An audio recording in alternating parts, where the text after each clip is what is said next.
میشه بروم نیاری که چه تغییری کردم؟ امشب میخوام برم پادکست ضبط کنم. با هم آماده شیم بریم ایونت فوتبال در اسارت سیاست. دختر یادم رفت ضد آفتاب بزنم. به احتمال خیلی زیاد اسم پادکست رخ و رپاپ به گوشت خورده که مال امیر سودبخشه.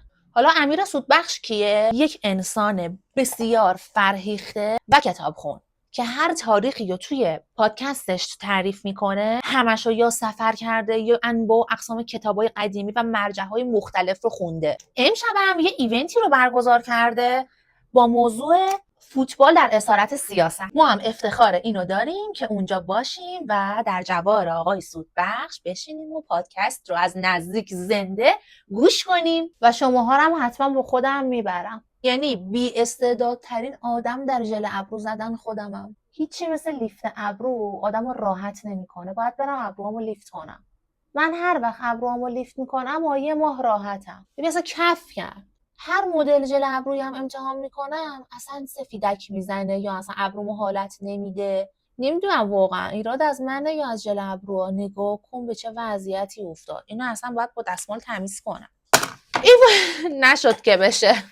فقط ضرر، فقط پول حروم کردن. همین دیگه.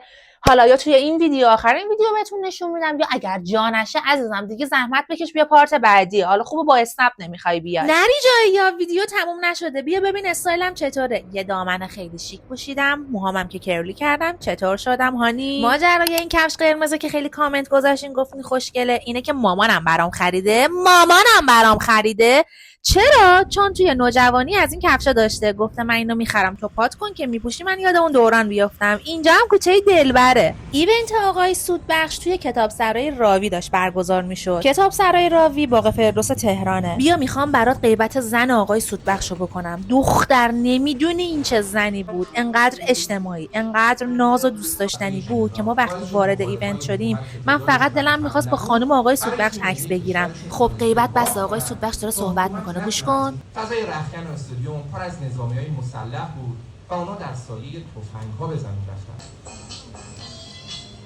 خلاصه که این ایونت مربوط به بازی تیم ملی بود که نمیدونیم طرفدارشون باشیم یا نه. مرسی که تا اینجای ویدیو با هم بودین. بوس به نگاه زیباتون.